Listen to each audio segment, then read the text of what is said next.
want to look at a case where the masses of these cars are not equal. So you can see in this case I've added a big mass, so this car on the left is heavier. And let's continue with a inelastic collision. So they stick together. We still have the Velcro hooked up. And let's see what happens in this case if it's inelastic. So I'm going to have a heavy car crash into a lightweight car. So let's just do that real quick. A heavy car crashing into a lightweight car. We'll have the lightweight car at the stop sign so it's not moving.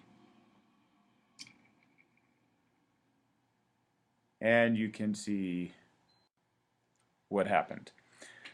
What happened is the cars moved to the left. This is very similar to our other inelastic collision or sticky collision. Two cars beforehand. Let's say that this one is 5 kilograms moving with a velocity of 4 meters per second in that direction. And this one was 2 kilograms with an initial velocity of 0. So what happens? We can say after the collision they were stuck together, and we end up being able to find out 5 kilograms and 2 kilograms. How fast were they moving? So remember, we have the big car colliding with the small car. What do we expect to happen? Well, we obviously expect the big car to slow down and the stopped car to speed up. But by how much? So we can do the calculations. Momentum is mass times velocity plus mass times velocity. Momentum is 5 kilograms times 4 meters per second plus 2 kilograms times 0, which means it is 20 kilogram meters per second. After the collision, the momentum is 5 plus 2 kilograms times some unknown velocity, so it is 7 kilograms times that velocity. Conservation of momentum says that the momentum before equals the momentum after, and we can see that 20 kilogram meters per second is equal to 7 kilograms times the velocity. And if I divide both sides by 7, so 20 divided by 7 ends up being 2.86. I end up with a velocity of 2.86 meters per second. So, interpret. What does that mean? It means that, of course, my big car slowed down and my little car sped up. But by how much? I was going 4 meters per second, and now it's going 2.86, so it lost about 1 meter per second. The little car was going 2, or was going 0, and now it's going almost 3, so it gained about 3 meters per second. So in terms of speed, the big car slowed down a little bit, the little car sped up more, right? Let's imagine a different situation where we really exaggerate this then. Let's look at the case where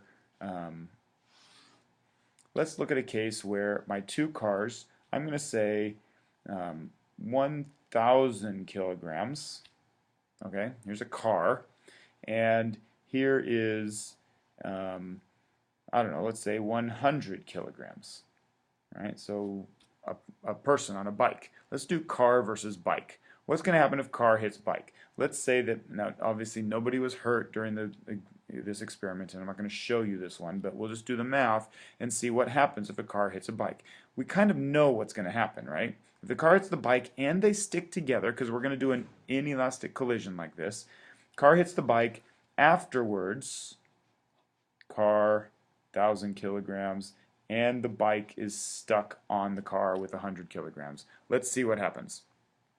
Let's say that the car is moving some moderate speed of, I don't know, 10 meters per second, 20 miles per hour, 10 meters per second, and the bicycler is just standing there with a velocity of 0, so it's similar to the case that we already did.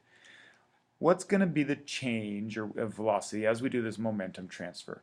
Momentum is mass times velocity, 10 meters per second, plus 100 kilograms times 0. So we're going to end up with 10,000 kilogram meters per second. And over here we're going to end up with momentum of 1,100 kilograms times some unknown velocity. Conservation of momentum says that these two are equal, so 10,000 kilogram meters per second is equal to 1,100 kilograms times the velocity. So dividing both sides by 1,100 kilograms, we're going to end up with a final velocity for the car and the bike situation of 10,000 divided by 1,100, and we get 9.1 meters per second. So look what happened. The car was going 10 meters per second. Now it's going 9.1 meters per second. The car didn't change very much. It slowed down a little bit, but not a whole lot. The bicycler was not moving and picked up all 9.1 meters per second, so it sped up a lot. The bicycle had a huge change in velocity. The car had almost no change in velocity. So we can now think about momentum transfer.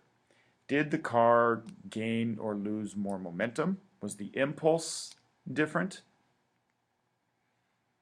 Well, you have to think about that. How much momentum did the car lose? And how much momentum did the bicycler gain? Because the bicycler has no momentum now. So we can look at this and we can say, and we can sort of evaluate that in terms of impulse and see which one is actually feeling those effects more. Obviously, to go from 0 to 9, the acceleration is going to be different for the two cars, but we don't necessarily know just from looking at this, without looking at impulse, what the forces are. And we'll look at that on a different problem.